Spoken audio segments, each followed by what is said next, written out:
одоо нөгөө өмнө нь 11 жилийн өмнө тусгай зөвшөөрөл цуцлагдсан иргэн орж ирээд бид нар одоо нөгөө нөхөн сэргээх үүргээ биелүүлэх гэж нэгээд нөгөө нодлон нөхөн сэргээсэн байсан талбайг юу сүйтгэж орж ирээд нөхөн сэргээсэн талбай руу дахиж ороод байгаа юм байна. Төр зэсэг яах вэ? Тодорхой хууль журам нь хангалтгүй байгаад би зогсоож чадахгүй байгаа юм уу? Ер нь бол миний угаар бол бодлоор бол тэр бичил урахын журмаа бид тэр эргэж хараад энэ гурвалсан гэрээтэй холбоотой заалтыг нь ер нь баг хүчингүй болгох хамаагүй шулуух юм байна л гэж бодсон. Тэгээд хичгэн бол эн чинь одоо тусгай зөвшөөрөл эзэмшигч компани чинь талбай дээр нөхөрлөлтөд оруулж ирч чадахгүй байгаа юм чинь энийг өөрсдөө нөхөн сэргээ өөрсөн дээр нь хариуцлага нэрчиж байгаа юм. Одоо хуулийнхаа журмаа. Хуулиараа л явна гэсэн үг. Тэгээ зорилго бол юм шүү дээ. За нэгдүгээр улсын онцгой комиссаас үүсдэг шалгалт хийж байна. За мэдээж тодорхой хэдэн зорилго. Энэ дөрөв байгаль орчны нөхөн сэргээд аюулгүй талаас юу гэж. Хүсэж байгаа үр дүн юу гэхээр бид энэ холбогдох хууль тогтоомж уранд нь ямар өөрчлөлт оруулж дахиж ийм одоо юу ч гэж энийг хэлбэр юм. Гэхдээ одоо бүр арай л тийм шүү дээ. Одоо зохимжтой үгэнд хүмүүс хараад өөрсдөө дүгнэж зүгээр л энд бол одоо болж шүү дээ. За өнгөрсөн хугацааны үйлчлэг шалгалт тэгэхээр хараад бас би дас байдлаар одоо жишээ нь бидэрт бол урдсан байдлаар бол энэ бүрдэл майнингийн талбай дээр гэгчин зэрэгэл нэг л аж ахуйн гэж болно бүртгэлтэй байгаа шүү дээ. Тэгэхэд яг ингээд газар дээр нэрэхэд дөрвөн нөхөрлөлтөй байгуулсан. Дөрвөн нөхөрлөлийн үйлчлэг дөрвөлгийн одоо ингэ зогсоодсон жишээ нь байж.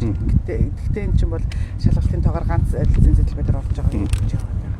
Ер нь иймэрхүү сая өчигдрийн байдлаар бол энэ бид хэд бол уурах бичлийн 2 ч юу зогсоочод ирсэн. Урд нь юу хийж ирсэн? Урд нь ер нь бид нар хяналт шалгалтаа хийгээд хэд чинь тэгээд нэг өдөр үсрээ гарч ирчихгүй.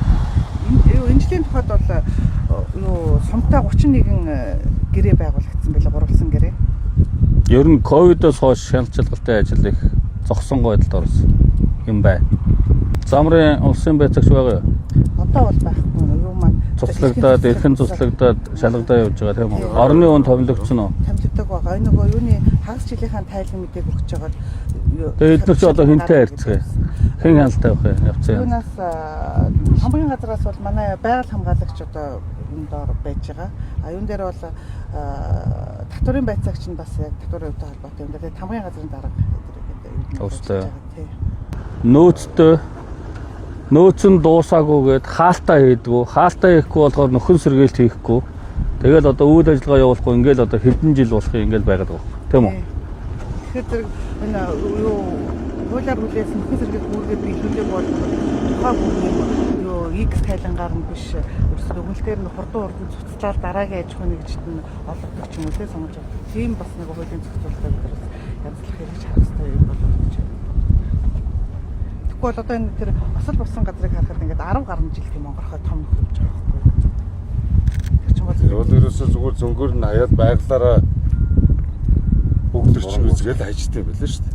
Бүр ногоонуудын тухайд бол манайх нэг юу 2900-аад цаанах юу үзлэг шалгалт хийгээд нөхөн сэргээний шаардлагатай 940 хэдэн цаангийн нөхөн сэргээ 940 хэдэн зөвхөн энэ заамар орчим. Лицензтэй талбай энэ гэдэг байгаа шүү дээ. Тэрнээс гадна одоо нөгөө хинт ч эзэмшдэггүй нэг зүгээр нөгөө хаягдсан талбай энэ та явсан. Явсан. Тэн дээр ч одоо жишээ нь өчигдрийн бид нар бахан олон юу авчирсан, хятадууд авчирсан нэг хүн байна гэдэг байгаа. Тэр нь болохоор яасан хэрэг өөрийнх нь тусгай зөвшөөрөл юу цуцлагдаад 10 гаруй жил болсон. Тэгвэл тэрийг нөхөн сэргээн гэдэг юу нэрийн дор одоо янз бүрийн бичгүүд барьсан. Тэгээд юуны байгаль орчны нөлөөллийн үнэлгээч байхгүй эрсцээ одоо тэгээд нодлонгийн нөхөн сэргээсэн аж ахуйн нэгжүүдэд дүүцүүлэн хамгаалахаар өгсөн нөхөн сэргээлсэн талбайг эвдээд орчихсон. Тиймэрхүү байдалтай. Тиймэрхүү одоо яг хичнээн га талбай. Манайд ерөнхийдөө бол Төв аймгийн хэмжээнд нэг 13936-аас 14000 орчим га талбай юу үйл олборлол юу хөндөгдсөн байгаа. Энэний 7800 заамар суманд юу бараг 56 орчим хувинд таарч байна. Энээс юу 5100-ийн бол юу яатсан нөхөн сэргээсэн 2300 болохоор аж ахуйн нэгжүүдийн тусгай зөвшөөрлийн талбайд яагаад байгаа. Тэгээ 400 нэлээ 400 гаруй гаан болохоор юу орхигдсон эзэн холбогдож байхгүй одоо байгаа гэсэн үг. Нөхөн сэргээсэн гэж тайлгнчаад тэгтээ хаалтаа хийгээгүй. Тийм хаалт ерөөсөө хийгээгүй Нөөц байхгүй. нөөц байхгүй нөөц нь тэг гэж харагдаад байгаа. Тэгэнгүүтээ нөгөө засаг дарга нөхөрлөл тусгай Тэгэхээр нөөц байхгүй юм дээр одоо нөхөрлөл яаж авах вэ? Яг гэрээ журмаар юу гэж авах вэ? Ер нь хуулийн цоорхоо бол их байгаа юм биш үү? Тэгэхээр энэ хуулийн энэ заалтын энэ нэм байгаа учраас ийм нөхцөл байдал үүсгээд байна. Тэрнээс шинэ улсуудаас сэтгэлээр нь хариуцлага шаардаад нэмэргүй биш үү? Тийм ойлгомжтой байна шүү дээ. Бидний цаасан дээрээс харахад нөгөө бүрдэл майнинг жал хэдийн юу нөөцөө аваад тэг болгоод тэгээд нөхөн сэргээс өгсөн гэдэг. Тэнгүүтээ аж ахуй нэгж маань өөрөө нөгөө ашиглалтын үеийн хайгуул гэдэг юм а хийгээгүйгээс болоод одоо ингээд тэг байгаа хэрнээ ингээд хэрвээ тэг байсан бол энэ нөхөрлөлтөд ингэж орох шаардлага байхгүй шүү дээ. Тэгээд нөхөрлөлт нэрийн дор ингээд ийм том техникүүд ингээд орцсон ийм юу байна. Бүрдэл майнингийн юун дээр нэр дээр алтаа тушаах хэрэгтэй байдаг. Тэг гэтэл нөгөө эдгэр чи нөгөө тэг гээд юугаа өгсөн болохоор зэрэг эдний нэр дээр өгч болдоггүй. Тэгэл нөгөө нэг ченж дөг хууль бус. Тэгээ нөгөө хууль бус ажиллана. Тэгээ хууль бус чинь л واخхой тий. Одоо нөгөө катапульт гэдэг нөгөө яриад байгаа систем байна шүү дээ. Нөгөө сансраас юу гэдэг. Энэ чинь бүгдийг монитор гэдэг. Тэгээ нөгөө AI юун дээр уншуулчихна. Тэгээд ерөөсөө байнгын өөрөө одоо нөгөө assessment гэдэг одоо нөгөө дүн шинжилгээ хийгээд явж идэг. Тэгээд ерөөсөө улаан сигнал анхааруулаад энэ ч болохгүй шүү гээл. Тэр бол супер технологи. Тэгэхээр хүнээс үл хамаарах байдлаар бид технологи явахгүй бол хүнд найталдаг. Тэгээ энэ улсын хэмжээнд байгаа 3000 гаруй лицензтэй компаниудыг нэр нэрээр нь гаргаад хяналтаа хийгээл бүгдийг дэлхийн хэмж авах. Нөөц нь ямар байна? Бүгдийг ерөөс. Үнэлгээгээ хийлгэж юу, наривчлаа хийлгэж юу, бомтоо хийлгэж юу гэл ингээл хянаал явчихаар. Тэгээд тэр чинь хууль тогтоомжийн дагуу өөрөө бүх хяналтаа хийгээл сансраас нь авчдаг. Тэр бол өстой супер технологи байлээ.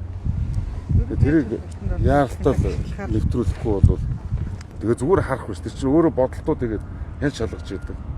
Хизээ нэгдсэн дүн чинь гарахаар байна. Уул нь энэ 7 хоногт одоо эх 7 хоногт шалгалтаа дуусгачаад эх 7 хоногийн сүүлээр дуусчихъя гэж байна. Нөгөө юу сумдуудын хол нэгтгэхэд болцсон байгаа. Зөвхөн заамрыг нэмэл болох байхгүй юу? Бүгдийн сайн үзээрэй. Тэгэл оочин цоочин нэгийг нь үзэл нөгөөдгийг нь орхиол. Эсвэл нэгэнд нь арга хэмжээ аваад нөгөөдөө нь үлдээгээл ингээд асуудал хандаж бол огт болохгүй шүү.